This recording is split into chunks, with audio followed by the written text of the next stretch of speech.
మీ ఉత్సాహం చూస్తుంటే గాంధీ భవన్లో ఎవరు నిద్రపోరు మిత్రులారా. తెలంగాణ భవన్లో ఈ చరిత్రాత్మకమైన సన్నివేశం గాంధీ భవన్లో ఎవ్వరు నిద్రపోరియాల. సభాధ్యక్షులు పూదరి సైదులు గారు, మరి వేదిక మీద ఆసీనులైన సోదరులు, మాజీ పార్లమెంటు సభ్యులు శ్రీ బల్కా సుమన్ గారు, అదేవిధంగా మరొక మాజీ పార్లమెంటు సభ్యులు శ్రీ రావుల చంద్రశేఖర్ రెడ్డి గారు, మరి మా ఆచార్యులు, మా గురువు గారు, మాజీ ఎమ్మెల్సీ ప్రొఫెసర్ శ్రీనివాసరెడ్డి గారు, అదేవిధంగా మాజీ శాసనసభ్యులు డాక్టర్ మెతుకు ఆనంద్ గారు, అదేవిధంగా బహుజన్ సమాజ్ పార్టీ నుండి మరి తెలంగాణ వాదం, బహుజన వాదం రెండు ఒక కృష్ణా తుంగభద్ర లాంటివని, ప్రాణహిత గోదావరి లాంటివని, ఒక గంగా జమున లాంటివని నమ్మి ఈరోజు నన్ను నమ్మి ఒక గొప్ప కళను నిజం చేయడం కోసం నాతో పాటు వచ్చిన సోదరులు విజయార్య గారు, కందికంటి విజయ్ కుమార్ గారు, అదేవిధంగా డాక్టర్ రాజు గారు, నర్రా నిర్మల గారు, అరుణ క్వీన్ గారు, అదేవిధంగా మరెందరో మరి మిత్రులు, మరెందరో అన్న రాములు గారు, అదేవిధంగా చాలామంది మిత్రులు, అదేవిధంగా మరి రజనీ సాయిచంద్ గారు చెల్లెలు, మరి అందరికి కూడా మీ అందరికి కూడా మరి వేదిక కిందున్న నాయకులకు ఈరోజు ఆదిలాబాదు బెజ్జూరు అడవుల నుండి అలంపూర్ వరకు, కోదాడ నుండి తాండూరు వరకు, హైదరాబాదు నగరంలో నలుమూలల నుండి ఈరోజు భారత రాష్ట్ర సమితిలో చేరడానికి వచ్చిన మీ అందరికి కూడా హృదయపూర్వక పాదాభివందనాలు. మిత్రులారా, అక్కడ పెద్దలు రేవంత్ రెడ్డి గారు మేము గేట్లు తెరిస్తే మీ పార్టీ ఖాళీ అవుతుందన్నారు.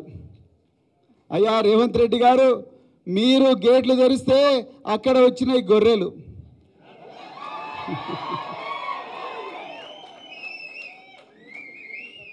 బీఆర్ఎస్ పార్టీ గేట్లు తెరిస్తే వచ్చినాయి సింహాలు.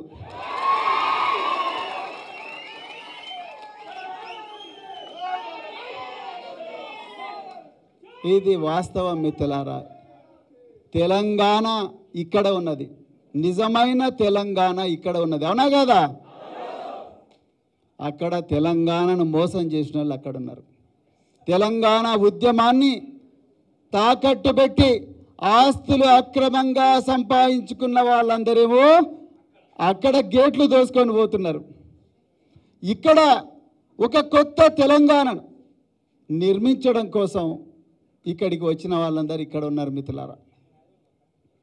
ఈరోజు మరి తెలంగాణ అమరవీరులు ఎంతోమంది 1969వ సంవత్సరం నుండి తెలంగాణ వచ్చేదాకా అసువులు బాసిన అమరవీరులందరికీ కూడా హృదయపూర్వకమైన నివాళులు అర్పిస్తూ, మరి సామాజిక ఉద్యమ పితామహులు తథాగత గౌతమ బుద్ధుడి నుండి మరి ఛత్రపతి షాహూ మహారాజ్ గారు కానీ, సంత్ నారాయణ గురు గారు, అదేవిధంగా మరి పెరియార్ రామస్వామి గారు గారని, అదేవిధంగా మరి మాన్యశ్రీ కాన్షీరామ్ గారు, పరమ పూజ్య డాక్టర్ బిఆర్ అంబేద్కర్ గారు, మరెందరో మహనీయులను స్మరించుకుంటూ తెలంగాణ గడ్డ మీద కూడా 400 సంవత్సరాల క్రితమే ఇక్కడి ప్రాంతంలో ఒక గొప్ప ఉద్యమం తీసుకొచ్చి పోరాటం చేసి సామ్రాజ్యాలు సృష్టించిన సర్దార్ సర్వాయి పాపన్న గౌడ్ కానీ, పండగల సాయన్న ముదిరాజు కానీ, చిట్యాల ఐలమ్మ గారు కానీ, అదేవిధంగా బెల్లి లలితక్క గారు కానీ, అదేవిధంగా దొడ్డి కొమరన్న గారు కానీ, అదేవిధంగా వడ్డే ఓపన్న గారు కానీ, అదేవిధంగా షేక్ బందగి కానీ, మరెందరో మహనీయులు, వాళ్ళందరికీ గొప్ప నివాళులు అర్పిస్తూ ఈరోజు మనం ఇక్కడ తెలంగాణ భవన్లో చారిత్రాత్మకమైన సభ జరుపుకుంటున్నాం. పెద్దలు ప్రొఫెసర్ శ్రీనివాసరెడ్డి గారు అన్నారు, ఈ మధ్య కాలంలో నేను ఎప్పుడు కూడా ఇంత కోలాహలం మా తెలంగాణ భవన్లో చూడలేదన్నారు. ఇది కేవలం తెలంగాణకే కాదు, దేశ రాజకీయాలను కూడా శాసించే సభ ఇవాళ తెలంగాణ భవన్లో జరుగుతూ ఉన్నది. ఇక్కడికి పెద్దలు మరి తెలంగాణ ఆవిర్భావానికి మూల కారకులు, భారత రాష్ట్ర సమితి వ్యవస్థాపకులు, మడమ తిప్పని మాట తప్పని నాయకులు పెద్దలు కేసీఆర్ గారు. వారు రావాల్సి ఉండే, కానీ అలా మరి కేసీఆర్ గారు, కేటీఆర్ గారు, హరీష్ రావు గారు రావాల్సి ఉండే, కానీ మరి వారు ఇవాళ పార్లమెంటు ఎన్నికల సందర్భంగా మరి టికెట్ల అభ్యర్థుల ఎంపిక ఖరారు చేసే కార్యక్రమంలో తలమునకలై ఉన్నారు. కాబట్టి మరి ఈరోజు మరి వారి ఆశీస్సులతోనే ఈ సభ జరుగుతూ ఉన్నది. వారందరూ కూడా మరి చింతిస్తూ వారి సందేశం ఇక్కడికి పంపడం జరిగింది. మిత్రులారా, మీరందరూ కూడా దయచేసి గుర్తుపెట్టుకోండి, ఈరోజు మనం ఈ సభ ఒక విపత్కరమైన పరిస్థితుల్లో జరుపుకుంటున్నాం. దేశంలో ఒకవైపు అప్రకటిత ఎమర్జెన్సీ ఉన్నది. రాజ్యాంగ సంస్థలైన న్యాయ వ్యవస్థ, సిబిఐ కానీ, అదేవిధంగా ఎన్ఫోర్స్మెంట్ డైరెక్టరేట్ అంటే ఈడీ కానీ, మరెన్నో సంస్థలు, మరి ఫోర్త్ ఎస్టేట్ అనే మీడియా కానీ, ఇవన్నీ కూడా కేంద్రంలో అధికారంలో ఉండే బీజేపీ తన గుప్పిట్లో పెట్టుకొని మాకు 400 సీట్లు ఇవ్వండి, మేము భారత రాజ్యాంగాన్ని, ఏ రాజ్యాంగాన్ని అయితే డాక్టర్ బిఆర్ అంబేద్కర్ గారు రచించారో, ఏ రాజ్యాంగ ఫలాల వల్ల అయితే ఈరోజు వేదిక మీద మనం అందరం కూర్చున్నామో, ఏ రాజ్యాంగ ఫలాల వల్లనైతే మనమందరం కూడా బట్టలు కట్టుకొని ఆత్మగౌరవంతో బతుకుతున్నామో, ఆ రాజ్యాంగాన్ని 400 సీట్లు ఇవ్వండి, రాజ్యాంగాన్ని రద్దు చేస్తామని చెప్పి ఆ 400 సీట్లు తెచ్చుకోవడం కోసం ఎన్నో కుట్రలు, మళ్ళీ అధికారంలోకి రావడం కోసం ఈరోజు దేశంలో ఉండే ప్రతిపక్ష పార్టీ గొంతు నొక్కి వాళ్ళందరి మీద అక్రమంగా కేసులు పెట్టి ఆ వాళ్ళ బాధనంతా కూడా ప్రపంచానికి తెలవకుండా మీడియాను కూడా గొంతు నొక్కి చేస్తున్న పరిస్థితిలో ఈరోజు మనం తెలంగాణ భవన్లో ఈ సభ పెట్టుకుంటున్నాం. మిత్రులారా, ఒక్కసారి ఆలోచించండి.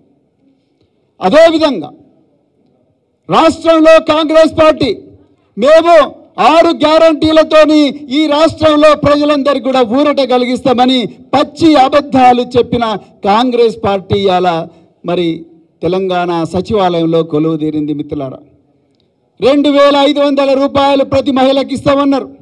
రైతులకు 15,000 రూపాయల భరోసా ఇస్తామన్నారు. అదేవిధంగా మరి 4,000 పెన్షన్ ఇస్తామన్నారు. ఇంకెన్నో కపటపు వాగ్దానాలు చేసినారు. విద్యార్థులకు విద్యార్థి భరోసా అన్నారు.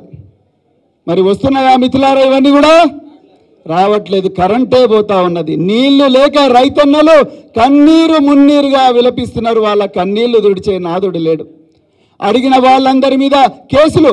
మొన్న ఒక తమ్ముడు బీఆర్ఎస్ పార్టీ యువ నాయకుడు క్రిషాంక్ మన్నే జూబ్లీ హిల్స్ సొసైటీలో కుంభకోణం జరిగింది.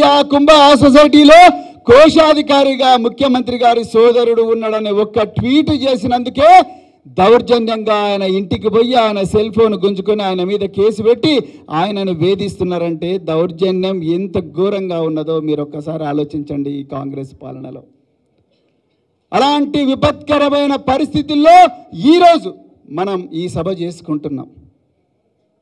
అయ్యా, మీరు మీ 6 గ్యారంటీలు మాకొద్దు, మీ 6 గ్యారంటీలు మాకొద్దు, మా పిల్లల భవిష్యత్తుకు గ్యారంటీ ఇవ్వండి, మా పిల్లల ప్రాణాలకు గ్యారంటీ ఇవ్వండి అని ఇలా తెలంగాణ సమాజం అడుగుతున్న పరిస్థితుల్లో ఈ సభ పెట్టుకున్నాం మనం.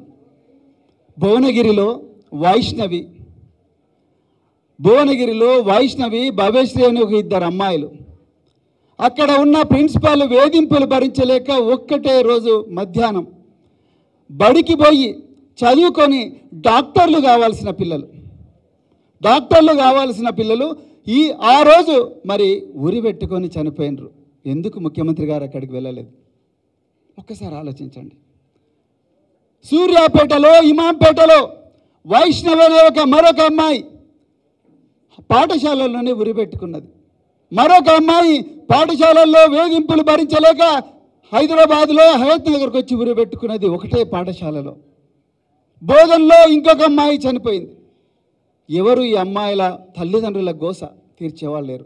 మేము ఎప్పటి నుంచో అడుగుతున్నాం, అయ్యా దయచేసి కౌన్సిలర్లను పెట్టండి, ఈ పేద వర్గాలకు మరి ఏమీ ఆసరా లేదు, ఇళ్లలో చదువుకునే పరిస్థితి లేదు, కనీసం ఈ పేద వర్గాలు చదువుకుంటున్న హాస్టళ్ళు కానీ రెసిడెన్స్ స్కూల్స్ కానీ మరి గత ప్రభుత్వంలో కేసీఆర్ గారు ఎంతో దూరదృష్టితో ఆలోచించి 1000 గురుకుల పాఠశాలలు దేశంలో ఎక్కడ కూడా లేవు మిత్రులారా. 1000 గురుకుల పాఠశాలలు ఒక్కొక్క విద్యార్థి మీద 1,20,000 రూపాయలు ఖర్చు చేసి 1000 గురుకుల పాఠశాలలు పెడితే ఈరోజు ఆ గురుకుల పాఠశాలలో విద్యార్థులు ఆత్మహత్య చేసుకునే పరిస్థితి వచ్చింది.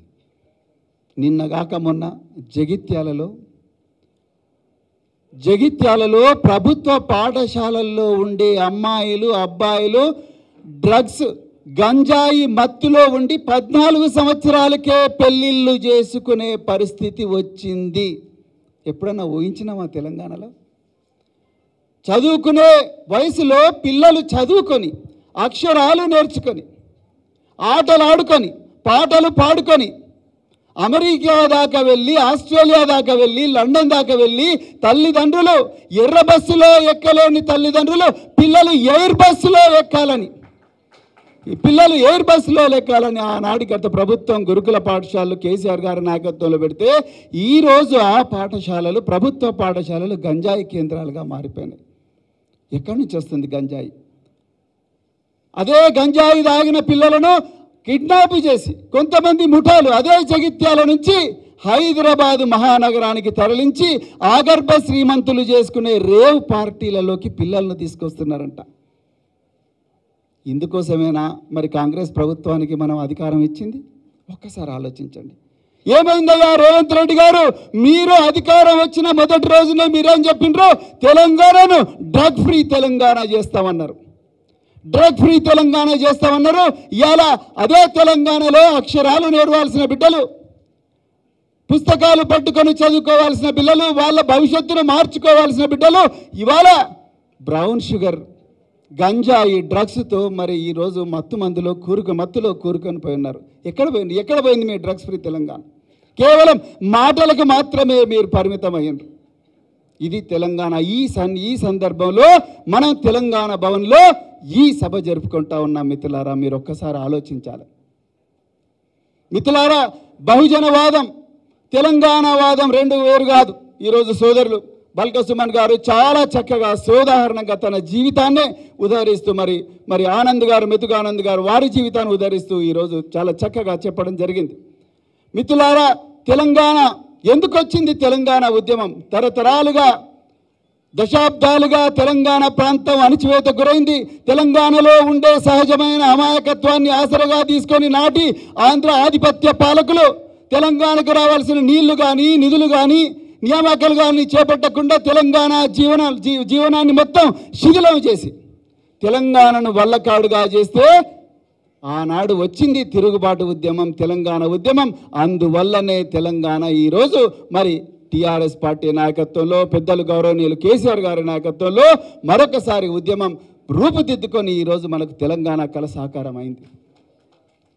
బహుజన ఉద్యమం శతాబ్దాలుగా మూతికి ముంత నడుముకు చీపురు కట్టుకొని మనుషులుగా కాదు జంతువుల కన్నా హీనంగా బతుకుతున్న పరిస్థితి నుండి మానవులందరూ ఒకటే, ఆల్ మెన్ ఆర్ బార్న్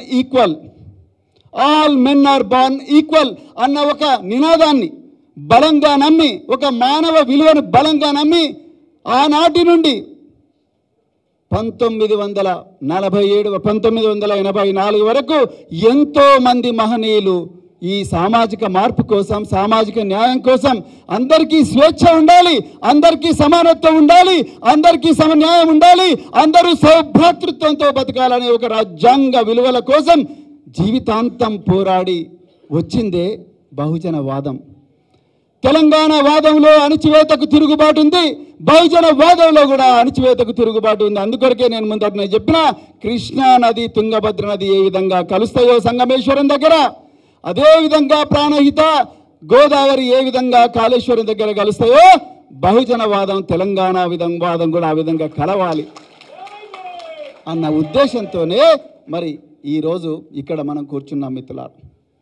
మన జెండాలు వేరు కావచ్చు, కానీ ఎజెండా ఒక్కటే మిత్రులారా. ఎజెండా ఒక్కటే, ఎజెండా ఒక్కటే, స్వేచ్ఛ, సమన్యాయం, సౌభ్రాతృత్వం. అందరూ కూడా సమానంగా మరి అభివృద్ధి చెందాలన్న ఒక గొప్ప తాత్విక నినాదంతోనే ఈరోజు మనమందరం కూడా ఇక్కడ కూర్చున్నాం. మరి ఆనాడు మీ అందరి అభిలాష మేరకు మనం ఎంతో పోరాటం చేస్తున్నాం, కానీ మనం చట్టసభల్లో కూర్చోలేకపోతున్నాం అన్న ఒక భావనతోని, బెంజీ మాయావతి గారి అనుమతితోని, పెద్దలు కేసీఆర్ గారి అనుమతితోని, మరి ఆ రోజు బల్క సుమన్ గారు మరి చాలా కృషి చేసిన దాని గురించి అనుమతితోని ఒక చారిత్రాత్మకమైన పొత్తు తెలంగాణలో మరి తీసుకురావడం జరిగింది. కొన్ని అనివార్య కారణాల వల్ల పొత్తు మరి విఫలమైన, మరి నేను ఒక స్వేరోగా నేను కేసీఆర్ గారికి ఇచ్చిన మాటను తప్పకుండా సార్, మాకు ఎంత ఇబ్బందులైనా కూడా బీజేపీ ఎన్ని కుట్రలు చేసినా, కాంగ్రెస్ ఎన్ని కుట్రలు చేసినా, నేను మాత్రం మీరు ఏ విధంగా అయితే తెలంగాణ కోసం పోరాడినరో ఆ విధంగా నేను కూడా మీతో పాటు వచ్చి నేను కూడా మళ్ళొక కొత్త తెలంగాణకు పునాది వేసే యజ్ఞంలో నేను కూడా భాగస్వామిని అవుతాను అన్నప్పుడు వారు చాలా సంతోషంగా మరి నన్ను ఆహ్వానించడం జరిగింది. మిత్రులారా, ఈరోజు మన ముందు చాలా గొప్ప ఛాలెంజ్ ఉన్నది. దయచేసి గుర్తుపెట్టుకోండి, రాజ్యాంగం రద్దు కాబోతున్నది.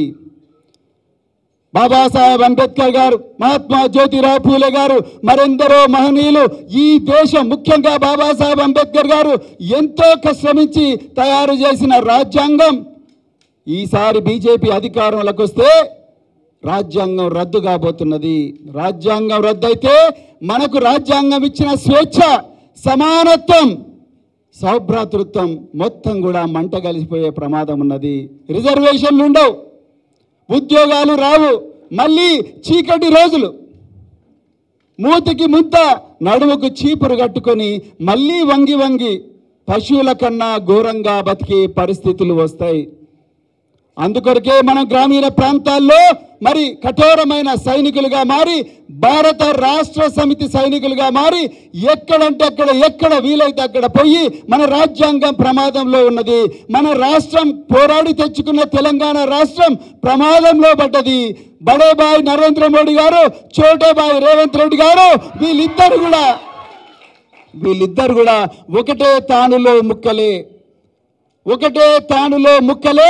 అందుకొరకే వీళ్ళిద్దరి నుండి కూడా తెలంగాణ తల్లిని మళ్ళీ కాపాడవలసిన చారిత్రాత్మక బాధ్యత మన మీద ఉన్నదని ప్రతి ఒక్క కార్యకర్త కూడా ఒక సిపాయిలాగా మారి గ్రామీణ ప్రాంతాల్లో చెప్పాల్సిన అవసరం ఉన్నది. మిత్రులారా, ఆనాడు కాన్షీరామ్ గారు ఏమన్నారు? మనం ఆయుధాలు పట్టాల్సిన అవసరం లేదు, ఒక సామాజిక మార్పు కోసం ఆయుధాలు పట్టాల్సిన అవసరం లేదు. బాబాసాహెబ్ అంబేద్కర్ గారు తన రాజ్యాంగం ద్వారా మనకు ఓటు హక్కు అనే ఆయుధం ఇచ్చిండు. మిత్రులారా, ఒక్కసారి గుర్తుపెట్టుకోండి, ఓటు హక్కు అనే ఆయుధం ఇచ్చి ఆ ఓటు హక్కు ద్వారానే మన జీవితాలు మార్చుకోమన్నారు. ఈరోజు మనందరి ముందు కూడా ఒక చక్కటి ఎగ్జాంపుల్ ఉన్నది. మలిదశ తెలంగాణ ఉద్యమంలో పెద్దలు గౌరవనీయులు కేసీఆర్ గారు ఎక్కడ కూడా హింసను ప్రేరేపించలేదు. మీరు కావాలంటే చూడండి, మొదటి దశ తెలంగాణ ఉద్యమంలో 369 మంది రకరకాల హింసాత్మక సంఘటనలు చనిపోతే, ఇక్కడ కేసీఆర్ గారు ఏం చేసిండ్రో మనం ఎలక్షన్లనే పోరాట రూపంగా వాడుకొని, ఓట్లనే ఆయుధాలుగా వాడుకొని తెలంగాణ తెచ్చుకుందామన్నాడు. అందుకొరకే తెలంగాణ శాంతియుతంగా వచ్చింది. మిత్రులారా, ఒక్కసారి ఆలోచించండి. అంటే ఆనాడు కాన్షీరామ్ గారు బహుజన రాజ్యాన్ని ఓట్ల ద్వారా ఉత్తరప్రదేశ్లో తీసుకొచ్చే ప్రయత్నం చేసి సఫలమైతే, ఇక్కడ కేసీఆర్ గారు అదే రాజ్యాంగ ప్రక్రియనే ఆయుధంగా వాడి తెలంగాణ కలను సాకారం చేసిండ్రు. రాబోయే పార్లమెంట్ ఎన్నికల్లో కూడా మళ్ళీ మనకు ఆ ఓటు అనే ఆయుధాన్ని వాడే అవకాశం వస్తుంది. ఈ దేశాన్ని బీజేపీ నుండి విముక్తి చేయడం కోసం, ఈ రాష్ట్రాన్ని కాంగ్రెస్ నుండి విముక్తి చేయడం కోసం మళ్ళీ ఈ ఓటును మనం చక్కగా వాడుకొని తప్పకుండా అంటే మనం ఏ రాజ్యాన్ని అయితే అమాయకత్వంతో కోల్పోయినామో ఒక 4 నెలల క్రితం, ఆ గొప్ప రాజ్యాన్ని మనం తెచ్చుకోవాల్సిన అవసరం ఉన్నది అనేది నేను మీ అందరికి కూడా మళ్ళొకసారి చెప్తా ఉన్నా. మిత్రులారా, అందుకొరకే దయచేసి ఈ రోజు నుంచి మీరు ఎక్కడ పోయినా కూడా మన రాష్ట్రానికి మన దేశానికి ప్రమాదం ఉన్నది. ఈ పేద వర్గాలకు మరి ముఖ్యంగా బహుజన వర్గాలకు ఎస్సీలు కానీ ఎస్టీలు కానీ బీసీలు కానీ మైనారిటీలు కానీ అగ్రవర్ణాల్లో ఉండే పేదలు కానీ వీళ్ళందరి జీవితాలు ఘోరంగా మరి నాశనం కాబోతున్నాయనే విషయం చక్కగా ప్రజలందరికీ వివరించి వాళ్ళందరూ కూడా మళ్ళీ భారత రాష్ట్ర సమితికి పట్టం కట్టి మళ్ళీ తెలంగాణ రాష్ట్రంలో మళ్ళీ ఒక చక్కటి పాలన రావాలి. ఒక దూరదృష్టితో ఒక గొప్ప పునాది పడే పాలన రావాలి. మన బిడ్డల భవిష్యత్తులు మారాలి, రైతన్నల భవిష్యత్తులు మారాలి, రైతు కూలీల భవిష్యత్తులు మారాలి, పారిశుద్ధ్య కార్మికుల భవిష్యత్తులు మారాలి, ఆటో డ్రైవర్ల భవిష్యత్తు మారాలి, అందరి భవిష్యత్తు కూడా మారాలన్న మరి గొప్ప కళతోనే మనం అందరం కూడా పనిచేయాల్సిన అవసరం ఉన్నది మిత్రులారా. అందుకొరకే దయచేసి నేను భారత రాష్ట్ర సమితి కార్యకర్తలందరికీ ఇదే వేదికగా మరి నేను కేసీఆర్ గారి ఆశీర్వాదంతో చెప్తా ఉన్న మిత్రులారా, దయచేసి మనం భయపడాల్సిన అవసరం లేదు. ఎవ్వరికీ భయపడాల్సిన అవసరం లేదు. దిక్కు మొక్కు లేని జనం ఒక్కొక్కరు ఒక అగ్నికణం, ఒంటరిగా లేమ మనం కోటి కోట్ల సేన మనం మిత్రులారా. ఇక్కడ వేదిక మీద ఉన్న చాలా మంది నాయకులు బల్క సుమన్ గారితో సహా వీళ్ళందరూ కూడా మరి ఇలాంటి ఎత్తు పల్లాలను ఎన్నిటినో చూసిండ్రు మిత్రులారా. ఇది చాలా చిన్నది మనం చూస్తున్న ఛాలెంజ్. అందుకొరకు భారత రాష్ట్ర సమితి కార్యకర్తలందరికీ కూడా నేను మళ్ళొకసారి చెప్తున్నా, మీరు ఎక్కడ ఉన్నా ఒక కొదమ సింహంలాగా గర్జించి మళ్ళీ భారత రాష్ట్ర సమితిని అధికారంలోకి తీసుకురావాల్సిన అవసరం ఉన్నదని కూడా ఈ సందర్భంగా మీ అందరికీ కూడా మనవి చేస్తున్న మిత్రులారా. దయచేసి గుర్తుపెట్టుకోండి, చరిత్రను మళ్ళీ పునర్లిఖించే చరిత్రాత్మకమైన అవకాశం ఈసారి ఈ పార్లమెంటు ఎన్నికలు మనకి ఇవ్వబోతున్నాయి. అందుకొరకే దయచేసి మీరందరూ కూడా గ్రామ గ్రామాన సైనికులై ప్రతి ఒక్కరు కూడా గ్రామంలో బూత్ కమిటీలు వేసుకుంటూ ప్రతి ఒక్కరు కూడా ప్రతి 100 ఓటర్ల దగ్గరికి పోయి మనం ఏం కోల్పోయినాం, కాంగ్రెస్ ఏం మాయమాటలు చెప్పింది, బీజేపీ ఏ విధంగా కుట్రలు చేయబోతున్నది, బీజేపీ ఏ విధంగా మత్తులో యువతను ముంచి అసలైన సంపదనంతా కూడా కొంతమంది చేతిలోనే పెట్టుకోబోతున్నది. ఈ మనం కష్టపడి సంపాదించుకున్న సంపద అంతా కూడా రేపు కేవలం ఒకరిద్దరు వ్యక్తుల చేతిలోకే పోబోతున్నది. ఆ విషయాన్ని పూసగుచ్చినట్టుగా వివరించి మనం మళ్ళీ మన రాజ్యం తెచ్చుకోవాల్సిన అవసరం ఉన్నది. భారత రాష్ట్ర సమితి కార్యకర్తలందరికీ కూడా వాళ్ళందరికీ కూడా మరి కార్యకర్తలందరికీ ధైర్యం నింపి మన అభ్యర్థులందరినీ కూడా భారీ మెజారిటీతో గెలిపించాల్సిన అవసరం ఉన్నది మిత్రులారా. మరి గెలిపిద్దామా వద్దా? ఒక్కసారి అందరూ 2 చేతులు ఎత్తి చెప్పండి మిత్రులారా.